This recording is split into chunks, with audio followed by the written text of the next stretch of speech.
A matemática de Deus não funciona como a do mundo funciona. Posso garantir, quanto mais você doar, quanto mais der do seu tempo, quanto mais der das suas finanças para ser bênção, para ajudar outras pessoas, mais você vai ter.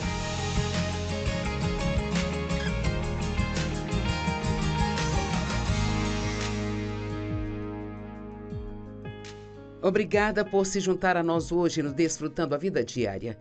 Sabe, não sei o que você pode estar passando agora, tenho certeza de que alguns de vocês estão tendo um dia incrível, outros talvez tendo um dia difícil, mas eu oro para que, se você é um dos que está tendo um dia difícil, que depois de assistir ao programa de hoje e de ouvir a palavra de Deus, que você seja restaurado, edificado e encorajado, e que seu dia seja muito melhor porque você passou esse tempo conosco. Hoje eu quero falar com você sobre o que estou chamando de a matemática de Deus, ou a matemática da graça. Sabe, nós tendemos a gostar de lógica e razão. É incrível o tempo que gastamos tentando entender todas as coisas. Eu posso dizer que houve um tempo na minha vida, há muitos anos, em que eu diria que eu era realmente viciada em questionar. E o que eu quero dizer com isso é que eu realmente não conseguia, quando eu tinha um problema, não conseguia me aquietar e ter paz até que eu achasse que eu tinha entendido tudo. E muitas vezes eu descobri mais tarde que eu achava que eu tinha entendido, mas eu não tinha entendido coisa alguma. E a Bíblia nos diz para não nos inclinarmos ao nosso próprio entendimento. Então, seja o que for que você possa estar tentando entender, se tem algo, quero te lembrar de Provérbios 3, que diz: confie no Senhor de todo o seu coração e mente. Esta é a amplificada. Nós não podemos dizer que estamos confiando em Deus se ficamos preocupados e questionando e ficamos confusos porque não conseguimos encontrar as respostas para tudo. Sabe, eu sempre digo isso, que para que exista a confiança sempre haverá perguntas sem respostas. E temos que nos sentir confortáveis em não saber. Tendemos a gostar de lógica e de razão. Queremos que as coisas façam sentido para nós, mentalmente. Mas a graça de Deus, que eu vou dizer em um minuto o que é, caso você ainda não saiba, mas a graça de Deus, ela é totalmente ilógica e irracional. E o que você quer dizer com irracional? Eu quero dizer, é tão bom que nós não conseguimos entender, porque graça é Deus fazendo coisas boas, maravilhosas, incríveis para pessoas que não merecem. E dizem que a graça é a riqueza de Deus às custas de Cristo. Isso é absolutamente verdadeiro, sabe? Por causa daquilo que Jesus fez na cruz, nós temos o benefício de tudo que ele conquistou. Graça é a habilidade, ela é o poder, é ter Deus nos ajudando a fazer as coisas que nós precisamos fazer. Sempre gosto de dizer que quando você tem a graça para fazer algo, essa graça faz aquilo que teria sido muito difícil ou mesmo impossível ser realmente fácil. A graça de Deus é absolutamente maravilhosa, mas ela é totalmente irracional. Em Efésios 2:7, a Bíblia diz: ele fez isso para que possa demonstrar claramente, através dos tempos vindouros, o imensurável não pode ser medido, é tão grande que não pode ser medido.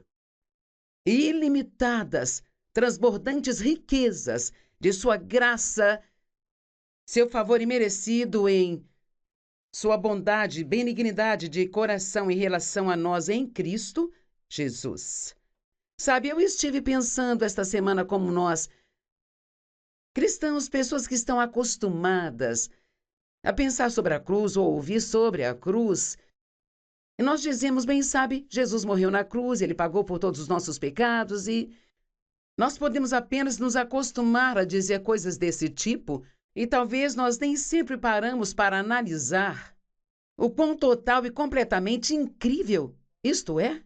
Ouvi alguém dizer assim nesta semana, eu achei isto muito bom, disseram, quando Quando Cristo Jesus estava na cruz, ele realmente absorveu todo o pecado no mundo inteiro, de todas as pessoas que já viveram e que ainda vão viver. Se observarmos, quando colocamos uma esponja seca na água, essa esponja, ela absorve toda aquela água e a leva embora. E Jesus, na verdade, a Bíblia diz que ele se tornou pecado.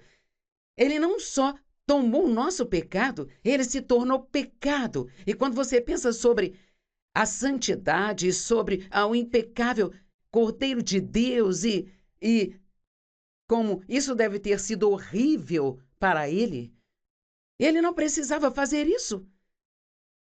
Quando ele estava no Getsemane, ele estava sofrendo tanto, e a Bíblia diz que ele realmente suava grandes gotas de sangue enquanto orava sobre sua decisão. E ele disse: Pai, se possível, passe de mim esse cálice, no entanto, que seja feita a sua vontade, não a minha. Ele poderia ter chamado os anjos. Ele disse a Pedro: eu poderia ter chamado anjos, legiões de anjos, e eles teriam me livrado disso. Ele não precisava fazer aquilo, mas ele escolheu fazer por causa de seu amor pelo Pai e por causa do seu amor por você e por mim.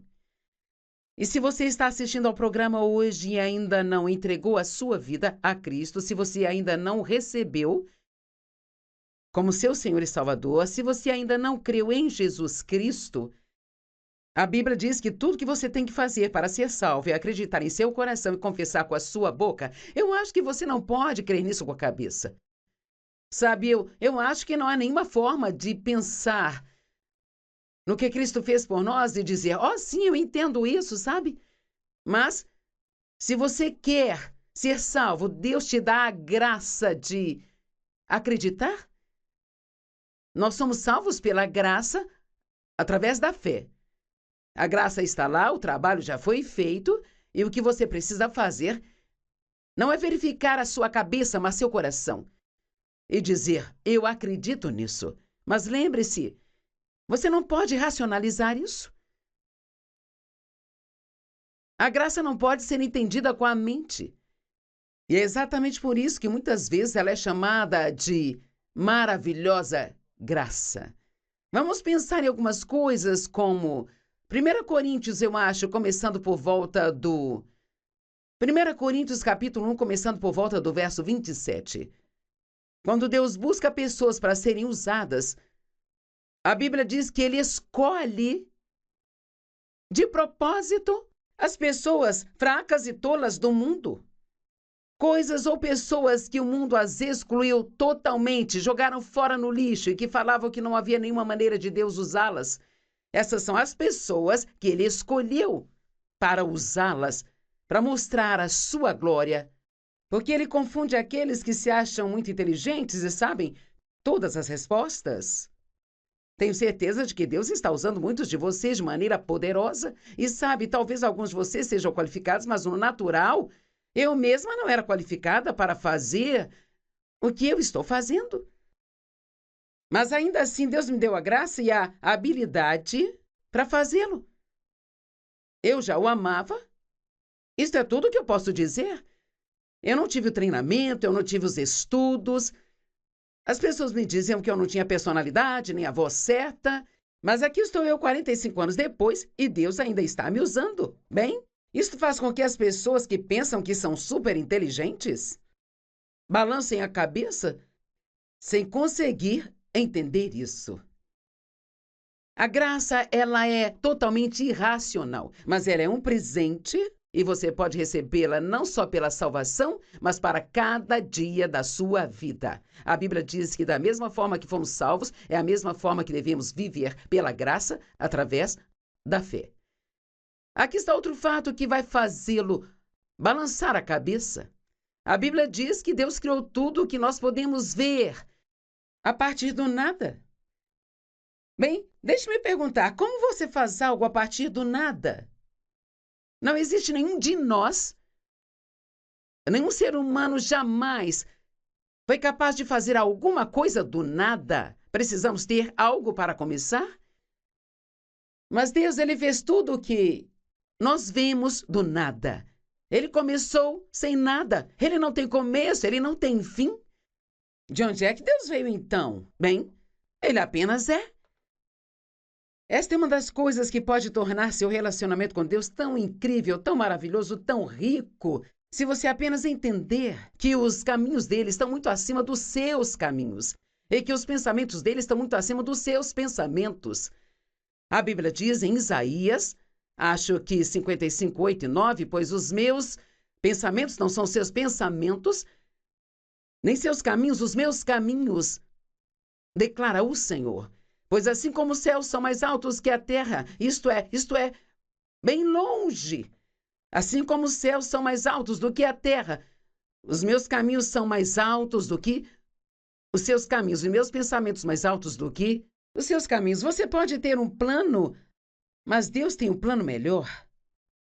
Nós podemos achar que sabemos todas as respostas, mas Deus sabe muitas coisas que nós não sabemos.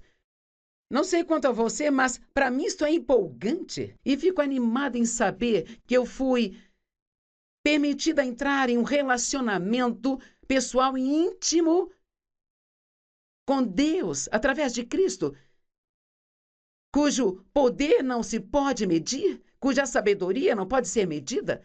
Ele sabe de tudo, ele conhece os meus pensamentos antes mesmo que eu pense. Ele sabe das minhas palavras antes mesmo que eu fale. E quando eu tenho um problema, eu posso não saber as respostas, mas Deus já sabe a resposta. E talvez agora você tenha um problema e não sabe a resposta, mas Deus, ele sabe a resposta e Deus tem um plano. E Deus, ele ama você. Sim, mesmo que você não mereça e que eu não mereça também, Deus te ama e ele te ama incondicionalmente. Ele não está pedindo para você ser perfeito, ele está te pedindo para acreditar em seu Filho, Jesus Cristo. Sabe, no nosso mundo, 2 menos 1 é igual a 1. Por exemplo, eu tenho esse copo de água aqui, se alguém dissesse, eu posso ficar com isso, se eu desse a eles, isso me deixaria sem nada, certo? Ninguém questionaria isso. Mas na economia de Deus, na sua matemática, na aritmética de Deus, a matemática da graça não funciona assim. Porque Deus diz para nós que 2 menos 1 pode ser igual a 30 ou 60 ou 100.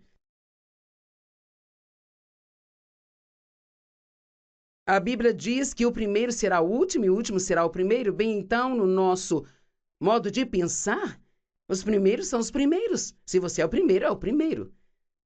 Mas Deus diz que o primeiro pode ser o último. Em outras palavras, aqueles que empurram, atropelam, trapaceiam, enganam e mentem para serem os primeiros, para estarem no topo, serem promovidos. As pessoas podem se surpreender no final e descobrir que elas foram as últimas. E então aqueles que foram dispostos a se humilhar e a serem os últimos, a não ser que Deus os promovessem, então esses, na verdade, podem acabar sendo os primeiros. Mateus 20:16 e Mateus 19:30. Então os últimos serão os primeiros e os primeiros serão os últimos, mas muitos que são os primeiros serão os últimos e os últimos serão os primeiros. Esta escritura me lembra de outra, Mateus 23:12. Todo aquele que se exaltar será humilhado, e todo aquele que se humilhar será exaltado. O que é isso? O que significa se exaltar? Significa pensar de si mesmo mais do que deveria, pensar que você é melhor do que outras pessoas, tentar se colocar acima delas. A Bíblia diz que as pessoas que fazem isso acabarão sendo humilhadas. Mas se você se humilhar, a Bíblia diz, humilhai-vos debaixo da poderosa mão de Deus, e no devido tempo ele te exaltará. E eu já tenho experiência o bastante para saber que Deus me dá a oportunidade de me humilhar. Mas se eu não quiser e não fizer isso, ele mesmo fará por mim. E deixe-me te dizer, é muito mais confortável fazer isso por conta própria do que ter Deus fazendo isso por você. Humilhar significa se colocar abaixo. Significa confiar em Deus. Eu me lembro de que no início do ministério, poucos anos depois de eu estar no ministério, eu queria tanto, sabe, fazer coisas grandes e ter compromissos. E eu ainda não estava na televisão, eu só estava fazendo pequenas viagens e Eu aproveitava qualquer coisa, qualquer oportunidade que aparecesse. E um promotor, um promotor profissional, veio até mim. Eu estava na Califórnia numa palestra e ele disse: se você quiser assinar comigo, se você assinar um contrato comigo, eu posso fazê-la mundialmente famosa. Eu consigo arranjar vários tipos de palestras, consigo arranjar muitas oportunidades para você, mas eu sabia lá no fundo que aquilo era errado. Eu sabia que a verdadeira promoção vem de Deus.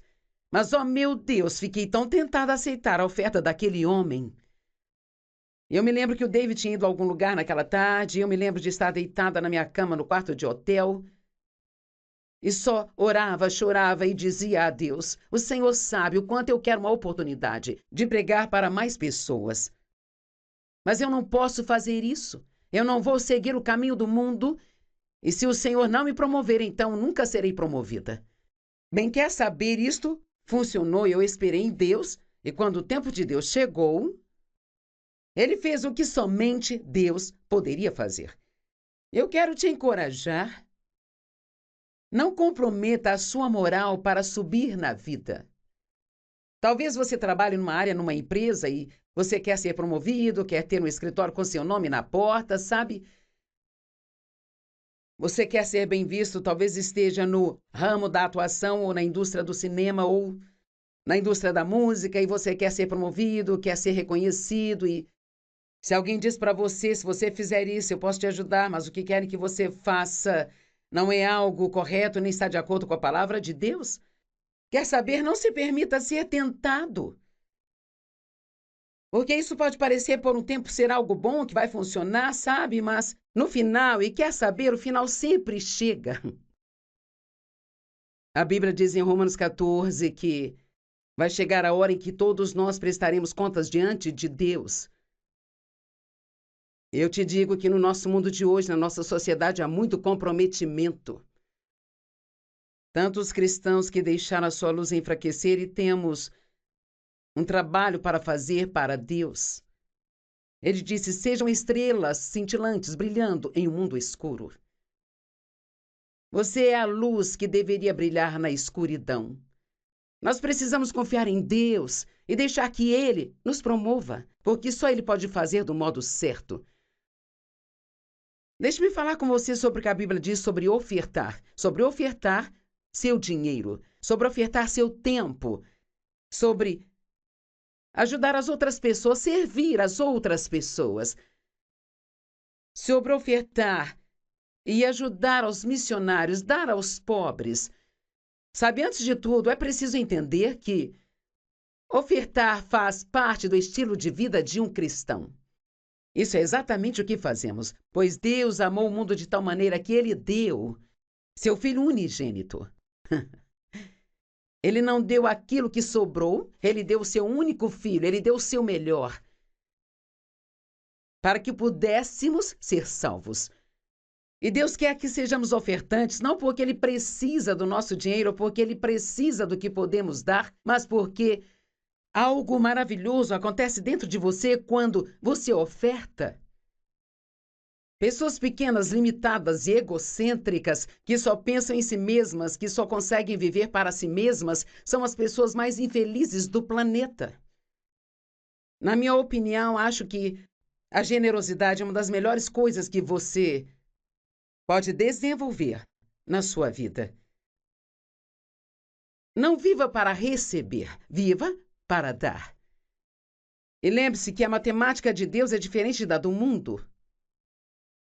No mundo, se você der, você perde.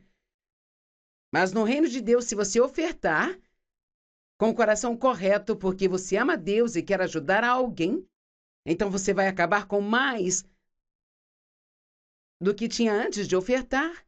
Veja, é irracional. Isso não faz sentido, mas, cara, isso funciona. Malaquias 3:10. Trazei todos os dízimos à casa do tesouro. Dízimo é 10% de toda a sua renda, para que haja mantimento em minha casa. Então, para onde você leva o seu dízimo? Você leva para a casa de Deus, para que haja mantimento na minha casa. Você leva o dízimo para onde você vai ser alimentado, e onde outras pessoas podem ser alimentadas. E assim façam prova de mim, isso é muito interessante. E não tem muitos lugares na Bíblia onde Deus diz: vá em frente, eu te desafio, prova-me, me testa e você vai ver funcionar. E assim façam prova de mim, diz o Senhor dos Exércitos. Se eu não vos abrir, meu Deus, ouça isso, se eu não abrir as janelas do céu sobre vocês e derramar uma bênção tão grande que vocês não poderão contê-la. O que significa não poder contê-la? Significa que mentalmente você não consegue acreditar. Você não consegue acreditar no quanto Deus tem sido bom para você, não consegue acreditar no que Ele está fazendo em sua vida. Entenda, por favor, Deus não precisa do seu dinheiro. E o diabo vai te dar todo tipo de desculpa imaginável para não ofertar. Esses pregadores que estão fazendo com seu dinheiro, bem, sabe? Aquele pastor dirige um carro melhor do que o seu, porque você deveria ofertar. Você não está ofertando para o pastor, nem mesmo doando para a igreja. Está ofertando a Deus. E você deve fazer o seu melhor para ter a certeza de que os lugares onde você está ofertando sejam honestos e que eles estão fazendo um bom trabalho e fazendo coisas boas com o seu dinheiro.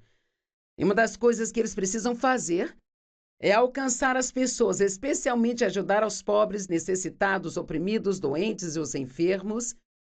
Jesus não veio para aqueles que estavam bem e saudáveis, ele veio para os doentes. E o nosso mundo está cheio de pessoas espiritualmente, mentalmente e fisicamente doentes de várias formas imagináveis.